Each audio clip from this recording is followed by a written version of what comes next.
Hey guys, देखिए 2 minute के अंदर मैं आपको एक जानकारी देने जा रहा हूँ जहाँ पर ध्यान रखिएगा। एक ऐसा स्टॉक है जो लगभग ₹1000 के आजू-बाजू से ₹200 के आजू-बाजू आ चुका है। ₹200 के आजू-बाजू ये आ चुका है सर। अब प्रॉब्लम क्या है कि सर ये कंपनी जो काम करती है और जिस तरीके से डेवलपमेंट कर रही है ये देखने लायक है सर। ये जो कंपनी है ना सर, ये ज्वेलरी में डील करती है कंपनी। ज्वेलरी में वो भी ज़्यादातर सर ये कंपनी डायमंड्स में डील करती है, ऐसा है। और केवल वही नहीं, और भी बहुत सारे कंज्यूमर प्रोडक्ट जो है कंपनी बनाना स्टार्ट कर रही है सर। बहुत सारे ऐसे कंज्यूमर प्रोडक्ट हैं जो कंपनी बनाना स्टार्ट कर रही है, लेकिन ज़्यादातर कंपनी जो है सर लगभग डायमंड से रिलेटेड प्रोडक्ट बनाती है। और ये सारा प्रोडक्ट जो है ना सर, ये कंपनी ऑनलाइन बेचती है, ऑनलाइन, ऐसा है। हमें अगर ज्वेलरी ख़रीदना होता है तो हम क्या करते हैं सर, हम जाते हैं स्टोर में, वहाँ पर ख़रीदते हैं। लेकिन ये लोग सर क्या करते हैं, क्योंकि सर ये डेवलप कंट्री में बेचते हैं तो सर वहाँ पर लोगों को भरोसा रहता है, इस वजह से वो लोग खरीद लेते हैं। देखिए ये डायमंड के साथ साथ स्टोन भी, बहुत सारे टाइप के स्टोन होते हैं, उनके बारे में तो जानकारी नहीं है। गरीब लोग सर गोल्ड ही नहीं खरीद पाते हैं, स्टोन और डायमंड पे कहाँ ध्यान देंगे। सही है, तो इस टाइप के सर आपने नोटिस किया होगा ये कंपनी ज्वेलरी तो बना रही है, लेकिन सारे ज्वेलरी जो इनके रिलेटेड हैं सर, ये सारे जो हैं डायमंड से रिलेटेड है सर। और केवल उतना नहीं, और भी दूसरे प्रोडक्ट सर, ये कॉस्मेटिक्स वगैरह से रिलेटेड सर ये प्रोडक्ट वगैरह जो है बेचना स्टार्ट कर रहे हैं सर ये लोग। तो ज़्यादातर जो है ये कंपनी क्या करती है यहाँ पर कि इंडिया और चाइना में ये लोग मैन्युफैक्चरिंग करते हैं सर। इनको यहाँ पर मैन्युफैक्चरिंग मिल जाता है, क्योंकि सर यहाँ पर क्या है कि कॉस्ट ऑफ मैन्युफैक्चरिंग थोड़ा लो है। मतलब इंडिया और चाइना के अंदर मैन्युफैक्चर करेंगे तो सर ये ₹100 में मैन्युफैक्चर कर लेंगे, एग्जाम्पल। लेकिन यही चीज़ अगर दूसरे देश में अगर ये लोग बनवाते हैं तो सर वहाँ पर कॉस्ट ज़्यादा पड़ेगा। तो ये इनका एक एडवांटेज है। चाइना कोई भी चीज़ सर बल्क में बनाने के लिए तैयार है, बिल्कुल आपने सुना ही होगा, मैन्युफैक्चरिंग हब है। तो ये लोग यहाँ बनाते हैं, ध्यान से देखिए, ये लोग यहाँ बनाते हैं बाजू में, और बनाने के बाद सर ये लोग अमेरिका में, जर्मनी में, ये सारे जगह सर ले जाकर अपना प्रोडक्ट बेचते हैं सर। मतलब सोचिए, बनाते यहाँ पर है और बेचते यहाँ पर है सर, ऐसा है। ये देखिए यहाँ पर आपको बताया जाएगा, ये इंडिया के अंदर सर मैन्युफैक्चर होने के बाद जयपुर में ये लोग लाते हैं, और जयपुर में लाने के बाद सर ये लोग सारा ट्रांसफ़र कर देते हैं यूके में, यूएसए में और जर्मनी में सर, ऐसा रहता है।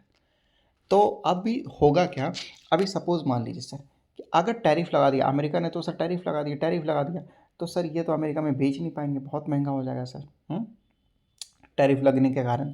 तो इस वजह से सर इस कंपनी को नुकसान हुआ है, और पहले भी कई सारे रीज़न थे जिसकी वजह से सर इस कंपनी को नुकसान होता हुआ नज़र आया है सर, ऐसा है। और ये कंपनी पूरे वर्ल्ड में अपना प्रोडक्ट नहीं बेचती है, पूरे वर्ल्ड में इनको अपना प्रोडक्ट नहीं बेचना है सर, क्योंकि ये देख लीजिए बताया जाता है यूएसए, यूके, जर्मनी, ऑस्ट्रेलिया, वो सारी जगहों पर। और ज़्यादातर ये लोग जो है ना सर, ये लोग टीवी और ऑनलाइन एडवर्टाइज़ करके सर ये लोग प्रोडक्ट बेचते हैं। मतलब यहाँ और वहाँ पर अमेरिका, जर्मनी में यही फ़र्क है कि हम लोग स्टोर जाते हैं, देखेंगे, चेक करेंगे उसके बाद। लेकिन यहाँ पर क्या होता है, ऑनलाइन सर ये लोग चेक कर लेते हैं, ऑनलाइन चीज़ ही चेक कर लेते हैं कि हाँ ये प्रोडक्ट मुझे पसंद आया, ठीक है, ऑनलाइन ही ऑर्डर कर लेते हैं सर। तो इनका भी काम जो है हो जाता है। ये देख लीजिए, सभी यही बोला जा रहा है, डिजिटल प्लेटफॉर्म, टीवी की तरह, टीवी के थ्रू शॉपिंग करते हैं, डिजिटल प्लेटफॉर्म के थ्रू करते हैं, मोबाइल एप्लीकेशन के थ्रू करते हैं सर ये लोग, या सोशल मीडिया के थ्रू ये लोग करते हैं सर। मतलब थर्ड पार्टी, ये कहने का मतलब है सब ऑनलाइन है सर, सब के सब ऑनलाइन है वहाँ पर। अमेरिका में और इंडिया में बस इतना ही फ़र्क है सर, सब वहाँ पर ऑनलाइन है। उस कंपनी का नाम है सर वैभव ग्लोबल, उस कंपनी का नाम है वैभव ग्लोबल सर। आज आपको ₹250 में देखने को मिला, लेकिन सर ये गया था लो, जब गया था तो सर ये ₹200 के बाजू में चला गया था। ये 200 के बाजू में दिख रहा है ना सर, ये 200 के बाजू में चला गया था सर, उससे भी लो गया था। ये देखिए एकदम 200 को टच कर ही दिया था सर इसने, ₹204 है ना, ₹204 मतलब 200, ₹1000 का स्टॉक ₹200 के बाजू में चला गया सर, ₹1000 का स्टॉक ₹200 के बाजू में चला गया सर ये। और अभी देखेंगे तो ऑल टाइम हाई से ये बहुत ही ज़्यादा टूटा हुआ है सर, मतलब 74% टूटा हुआ है, 74%। और मुझे ये भी पता है कि 74% लोग इसको इग्नोर भी कर रहे होंगे। जितना ये गिरा हुआ है उतना सर लोग इसको इग्नोर भी कर रहे होंगे कि ये कंपनी ख़राब है, फालतू है, ऐसा है, वैसा है। हालांकि तो गिरा तो था सर 80% के बाजू में, है कि नहीं। तो याद रखिए कि जिस स्टॉक पर लोग ध्यान नहीं दे रहे हैं उसी स्टॉक पर हमें ध्यान देना है। सिंपल लॉजिक है सर, सिंपल। जिस स्टॉक पे लोग ध्यान नहीं दे रहे हैं उसी स्टॉक पर हमें ध्यान देना है सर। क्यों? क्योंकि वही कंपनी कुछ नहीं बहुत कुछ कर दिखाएगी, याद रखिए। और कल सर इस कंपनी का रिज़ल्ट आया है, कल इस कंपनी का रिज़ल्ट आया है यहाँ पर सितंबर का, लेकिन यहाँ अपडेट हुआ नहीं है, लेकिन रिज़ल्ट आ चुका है। तो रिज़ल्ट में क्या बताया जा रहा, ध्यान से सुनिए, तीन तीन खुशखबरी है सर रिज़ल्ट में। पहला कि सर कंपनी ने रेवेन्यू 877 करोड़ किया है, सोचो 877 करोड़, और पिछले क्वार्टर में 800 करोड़ के बाजू में ही था सर लगभग। तो इस बार थोड़ा इम्प्रूव हुआ है, हाँ इम्प्रूव हुआ है, बताया जा रहा है 10% प्लस है, चलो ठीक है। पैट की बात करते हैं, प्रॉफिट आफ्टर टैक्स, तो 48 करोड़ हो चुका है। हर बार 30 करोड़ के बाजू में रहता था सर, हर बार 30 करोड़ के बाजू में रहता था, जो कि 71% इम्प्रूव हो चुका है। हो सकता है क्वार्टर ऑन क्वार्टर या ईयर ऑन ईयर। और कंपनी ने इंटीरियम डिविडेंड भी देने के लिए बोला सर यहाँ पर, जो कि 1.5 पर शेयर है। 53% पे आउट ही कंपनी करेगी आपको, सोचो 53%। ठीक है, तो 877 करोड़ और 48 करोड़ का सर यहाँ पर देखने को मिला है।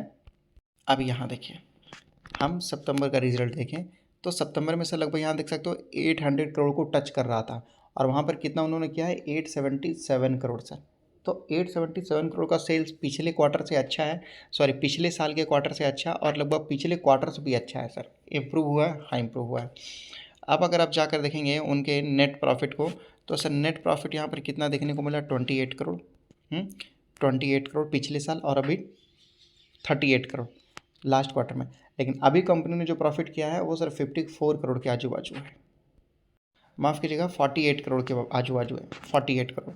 तो सर पिछले में 28 और अभी 38, तो उसमें सर कंपनी ने जो 48 करोड़ प्रॉफिट किया है 50 करोड़ के आजू बाजू, तो कंपनी ने इम्प्रूवमेंट किया है सर। क्यों? क्योंकि सर देखोगे तो 50 करोड़ के बाजू में कंपनी पहुंचने की कोशिश कर रही है, जो कि एक ही बार कंपनी ने पहुंचा था और फिर नहीं सर।